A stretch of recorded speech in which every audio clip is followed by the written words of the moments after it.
Welcome to the Mutually Amazing podcast. I'm your host, Mike Domitrz with the Center for Respect. The episode you're about to listen to was recorded when this show used to be called the Respect Podcast, so you might hear that mentioned during this episode. Well, let's get to the show. Welcome to this episode of the Respect Podcast. Today we've got Kirsty Spraggon here. I want to let you know all about her. She's been interviewing truth tellers for the past 10 years and working on her documentary, The Truth Teller Project, has given Kirsty a unique perspective on truth. Her episodes have been seen by over 2 million people in 120 countries, capturing emotionally raw and powerful stories from those who've endured some of the worst kinds of sexual abuse, risen up from trauma, overcome addiction, and moved forward from shame and stigma. Thank you, Kirsty, so much for joining us. Of course. Happy to be here. Well, we're thrilled to have you here. How do you feel that respect plays a part in the work you do as a truth teller? For me, respect starts with self-respect. I think self-leadership, self-love, self-respect, whichever word you want to use, it's like if you don't respect yourself, this week we've been doing a class with people that's been going pretty deep, and the amount of people who have self-loathing, that internal voice and criticism, to me, that's disrespectful and harmful emotionally to ourselves to have that kind of thing going on. I feel like in the bigger conversation of the work I do with interviews, it's respectful to our community and to family members to become truth tellers, because when we hide who we are, we play a role in being part of the reason that things like mental health have a stigma, the reason that people don't share when they've been through a trauma. You become part of the problem when you don't open up and share. So let's dive into that. Truth teller. A lot of people who haven't heard that term before may not be fully comprehend what you're referencing. So what does it mean to be a truth teller? For me, it's just sharing your truth, and there's big and small truths. There's big truths in terms of what we may have been through, abuse, addiction, depression, and then there's also small daily truths of I'm just not enjoying this conversation right now, and standing up for what we believe in and sharing when we're uncomfortable in the moment, or, I'm not doing the work that I want to do in the world, or I'm not happy in my relationship. So I think there's big and small truths down to the kind of macro of individual conversations that we're in all day, every day. Do we share the truth? Are we coming from a place of authenticity? Are we feeling like we're being fully seen, that we can show up with all of who we are? Or, is the culture that we're in making us feel like we have to hide some of that? Or is it our mindset and the self-loathing and the tapes that we have playing in our head that are making us feel like we can't tell our truth? So there's a lot to unpack there. You had mentioned whether you're having a conversation with someone and you don't like where the conversation's going, will you say that? So are you recommending that if somebody's having a conversation with someone, they don't like where it's going, they just go, hey, I don't like where this conversation's going? Yeah, look, I was just watching a really great video around the Me Too movement with 6 men. I think it was, the guy who manages Justin Bieber, and some very high-profile people, Lewis Howes. And so these gentlemen were talking about how the Me Too movement's impacting them and the conversations they're having. And one of the interesting things they said is that every single one of them at some point had been complicit in being around someone who had sexually harassed a woman. And when they were in college, they didn't have the courage or when they had, some of them had actually said something. So, that's not cool. And then they'd felt like they were then made fun of or isolated from the group. Again, it comes back to when you have respect for yourself, you're okay with maybe this isn't my clique. Maybe this isn't where I don't want to sell out my soul to do something that goes against my core values. And so I think that when we have that respect for ourselves and we build our strength to tell our truth, then we become comfortable in all those situations. So, yeah, totally. I think that you've got to build that muscle. It doesn't come easily, and it's harder when you're younger to have that courage. But, yeah, you have to get to a point where you can just stay in a conversation or pull someone aside and say, I don't know where that behavior came from or what was going on, but that really upset me. It's not something that I want to be around or want to have a friend of mine engaging in. because otherwise, as the men said in this interview, really, you're just as complicit as the perpetrator because they don't get to continue that behavior without everyone else giving them permission to. Well, I love that discussion. It's something we talk to audiences about all over the world about how to intervene in those moments.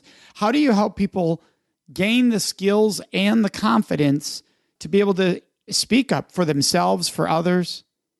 I think it's a journey. I think for me, it certainly was. It's taken 20 years. I don't think it's something that any of us, and I don't think you ever get there. I think it's a continual work in progress. And the more I told my big truths, the more I found myself telling all those little truths. And so for me, it was kind of like one followed the other, because when you hide all the big stuff, then you're hiding all the little stuff. And it's all compounded in shame and secretism and isolation and not wanting to be seen or found out, or if anyone gets too close to you. So, it shuts down vulnerability. We put up walls emotionally. We don't have as many friends. We maybe avoid people because when you have all those big things going on that you're not telling anyone, it takes a lot of energy to, it's like keeping a lid on a boiling pot of water.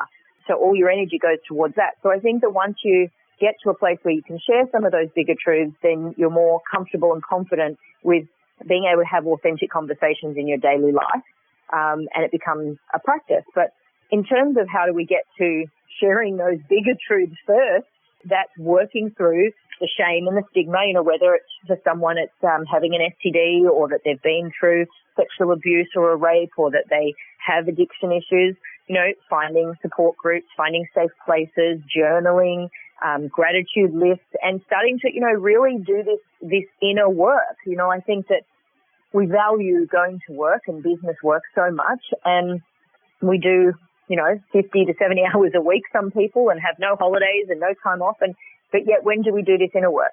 We're not just talking about somebody who has something small going on. We're talking about like those kinds of traumas, shame, stigma, things that they're carrying a secret that has self-loathing going on, or they have depression or anxiety on a daily basis. When you have that sort of thing going on, it requires deep inner work, and it may take a few hours every day or all weekend, and because there'll be times when you're just processing and you need downtime, or you need to go to therapy, and then you need to process and unpack all that comes up from that.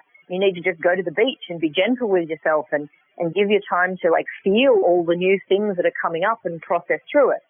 And so you bring up something really good. You said our big truths, which is always interesting because one person's big truth to somebody else could feel like a small truth. It really depends on your view. But if it's big to you, it's big. That's all that matters. And you speak about your big truths. So let's go back a little bit. So where did this journey around truth and shame begin for you? So for me, I had, gotten herpes, a sexually transmitted disease, in my early sort of 1920. There's plenty of people who are like, oh, it's like a pimple. What's the big deal? So for them, it isn't a secret and it doesn't hold any shame.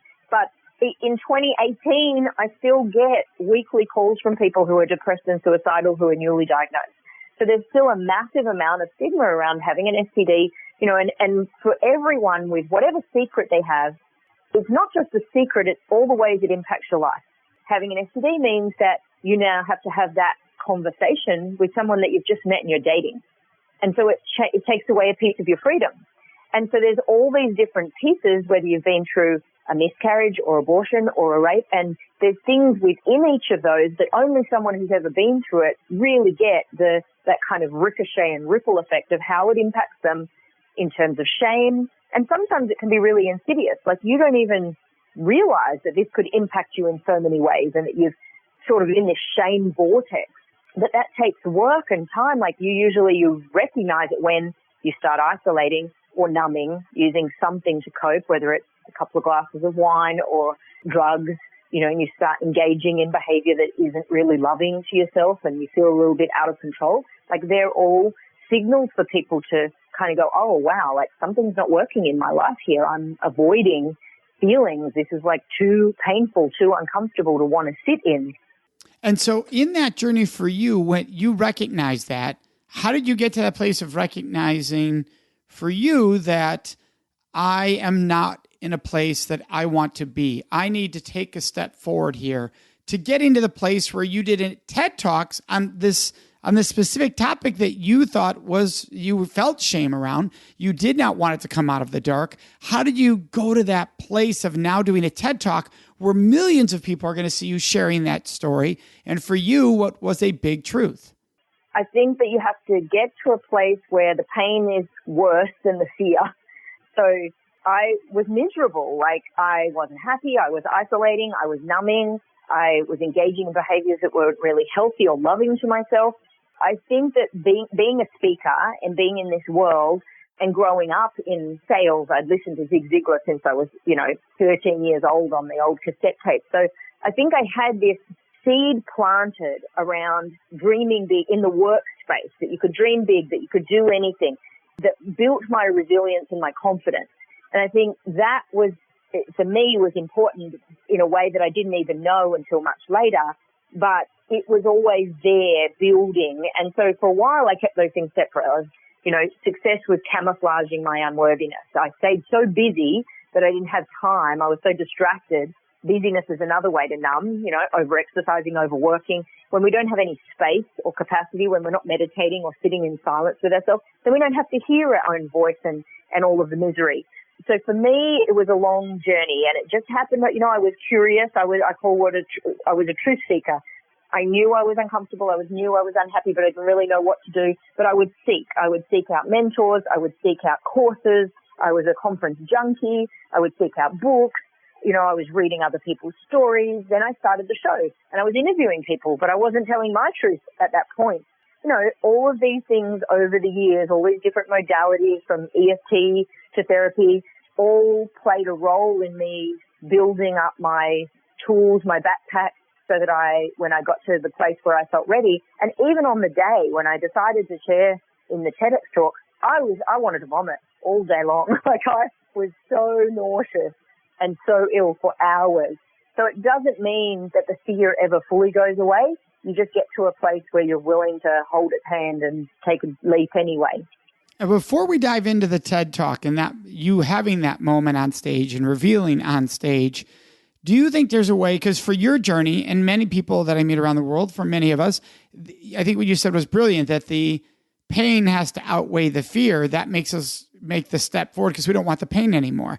Is there a way for people to have this journey without having to get to that place of so hurt, so dark that I've got to do something or else? I think, I'm going through a new journey right now, and I'm in process of healing that and figuring out what it all means. And I certainly am much more confident. It doesn't mean that you don't have the emotional pain when you have to sit with the memories, the trauma, when stuff is coming up for you. It doesn't mean that the pain disappears entirely, but I don't have the pain and the fear around sharing, around doing the work, around sitting in it all. Like, I know that there's a process. I know that you have to kind of go through the fire to get to the other side. I know that it's going to feel worse before it feels better. So you also build, and I think that this is the same with any skill in life, any entrepreneurial journey. You build like a frame of reference for success when you go through something. So having that early journey around shame taught me what the process looked like, and that there was an end result, that yes, it's going to be painful, yes, it's going to be uncomfortable, but I'm going to be okay. Most of these voices are just in my head. Most of the worries don't ever happen. And the same with business. There's this frame of reference. So whether you go skydiving, no matter what you do, you build this frame of reference for, I did this happened, this worked out, and now I'm at the other side. For me, healing's kind of the same. I don't think anyone needs to wait until they get to that rock bottom. For some of us, that dark night of the soul, like, it's part of the journey. But I think at any point you can choose to go, okay, how do I find resources, podcasters like this and mentors and courses, and figure out how, maybe somebody else has already gone through this. For me, that's one of the reasons that I seek so much through other people's stories and books and in the interviews that I do, because then you're hearing from someone who's gone before you, and you get to hear what helped them the most and how they got through it. So it gives you hope and wisdom. And I think you always have to learn some of your own lessons, but it certainly helps to hear them from someone who's gone before you. Yeah, when we created the Voices of Courage ebook, audiobook, and book, it's a book of survivors sharing their stories. And it's amazing how many people really find it powerful because through those other voices, through those 10 women and 2 men, they can see traces of themselves.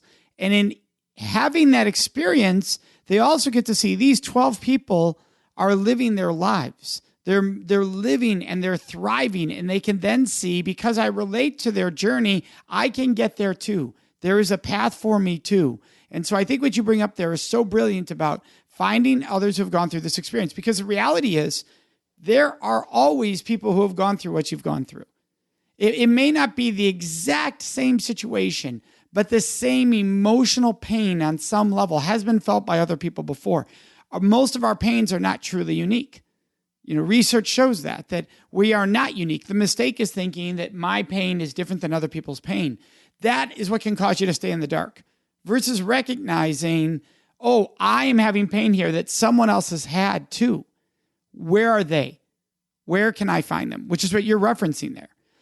And I think that's so powerful for people to get early. And the earlier you can do that, you may never have to get to that dark place, right? Because if you start to go, I'm starting to feel pain or numbing about this topic, who else has gone through this? You might be able to kick me out of that before I ever go to that dark place. So I think for people listening to saying, the earlier you can seek and the earlier you can share, the more freedom you get quicker.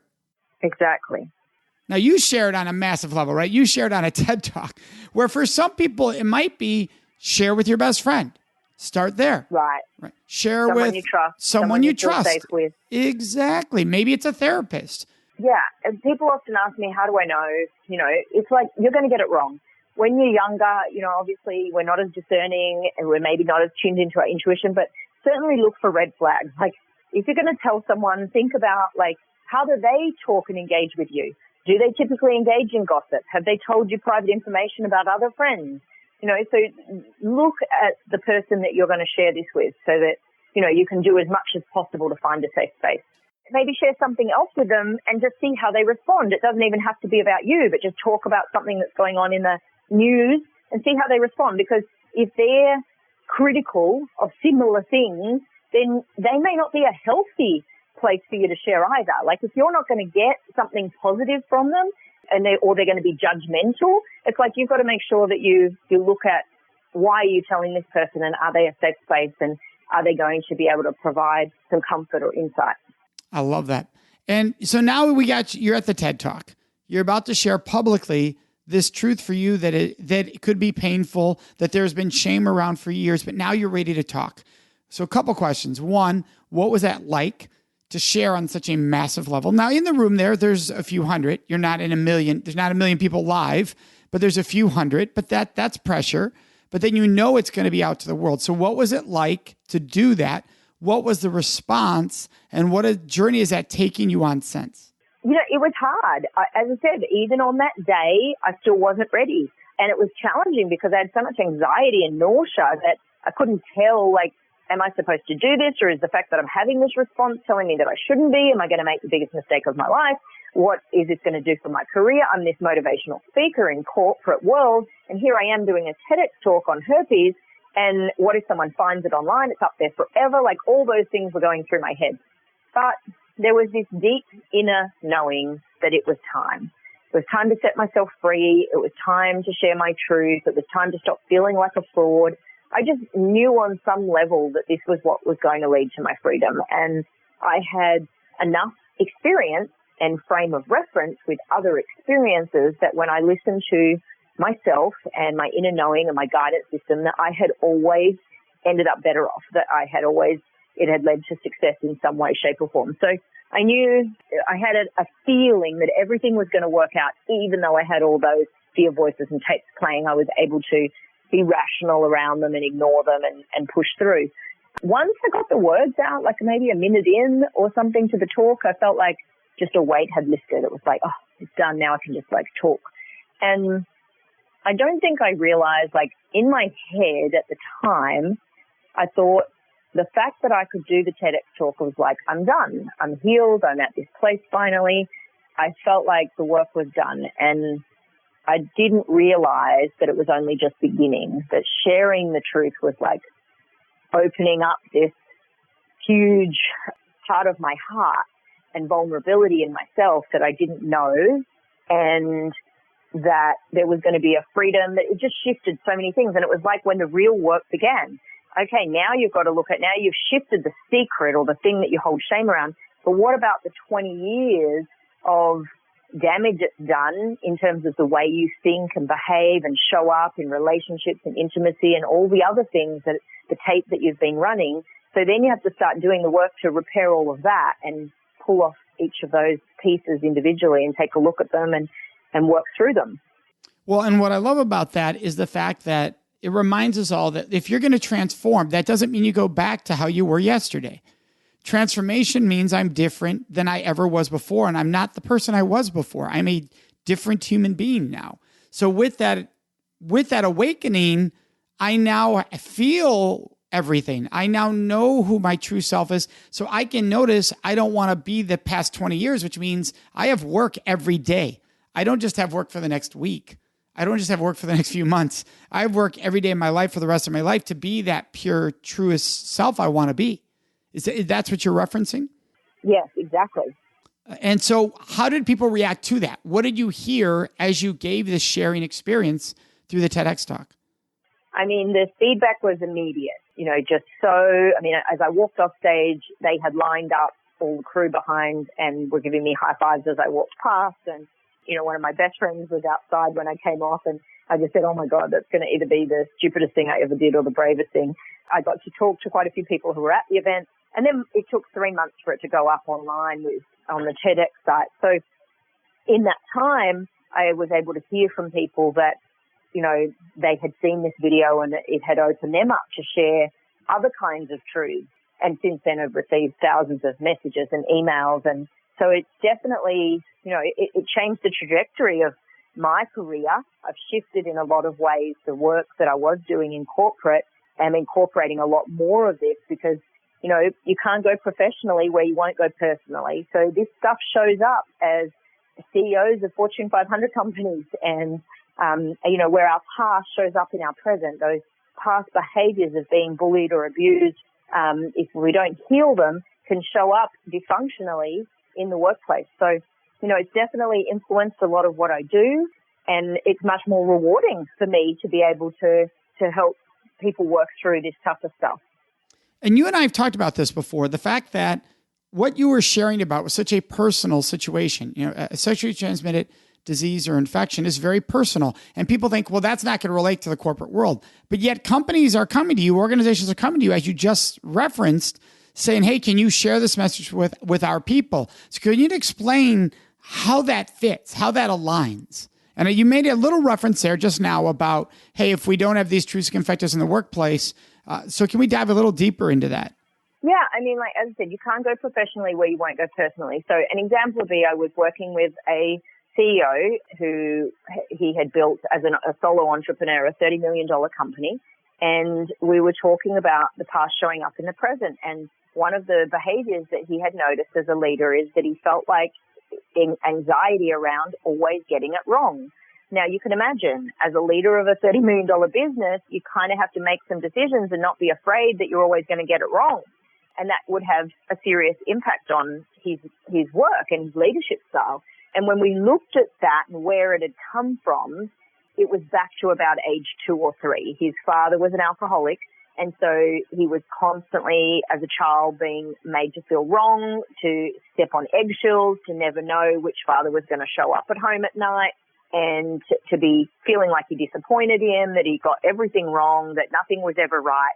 Most organizations don't have these kinds of conversations or don't allow the space for it, but when you do, it's amazing what comes up, and then they just have these aha moments and they're like, wow, I never thought that might be connected, that my past is showing up in my present. And so I think there's a lot of ways that looking at, truth telling, because it's not about my personal story. And I say that to clients, like sometimes I don't even go into that. It really depends on the situation, but it's not about the individual because every single person, we know statistically, the numbers show us that in every room of CEOs that I work with and leadership groups and conferences, there are pretty much 1 in 3 to 1 in 5 of every person in that room, whether it's addiction, rape, trauma, depression, suicide, it's 1 in 3 to 1 in 5 for most things. And so every single person in that room is being impacted by something. And that's what it's about, looking at where personally something has gone on for you and how, if you haven't cleared that, healed that, worked through that, it might be showing up in self-loathing, in maybe not being the person who'll speak up in the boardroom or ask for a pay rise or share ideas. So maybe you become more closed off. Or for others, it can be hyper-aggressiveness, bullying and putting up defenses in that way. Or like myself, success camouflaged all of my unworthiness. And so staying hyper-busy and busy in every way, talking fast, eating fast, being on the go. Like I was just the most frenetic, masculine energy kind of person. And now being able to be more into my true self and to feel like I can have that femininity, that I can slow down, that I can connect in meaningful ways, that I don't have to get pulled into other people's energy or agenda. It's like all of that is important in showing up as our best self and being able to be creative and to be an amazing person and leader at home and at work. Well, and it's such a freedom that it gives you versus feeling like you're living by others, right? By this pressure, by this guilt, by this shame, by these expectations. I can just be present. Now, earlier you mentioned meditation and giving yourself time for that. What other practices that you utilize in your life to make sure that you're honoring that space of being you and your thoughts and your feelings and not numbing by staying busy? Because most of us do it. And some of you might be thinking, well, some listeners might, I don't really keep myself busy. But if we watched you, you'd be looking at your phone right now if somebody wasn't engaging you, right, which is an exact form of keeping busy. So it's not keeping busy as in you have to be in motion. It's that the mind or the body has to keep busy. It could be either or both. So what are ways you help yourself? You mentioned meditation. What are some ways that you help yourself? For me, probably the biggest thing is that I started a daily energy management chart. So I wrote a whole list of things, whether it's using essential oils, sage smudging, salt bath showers, things that clear energy.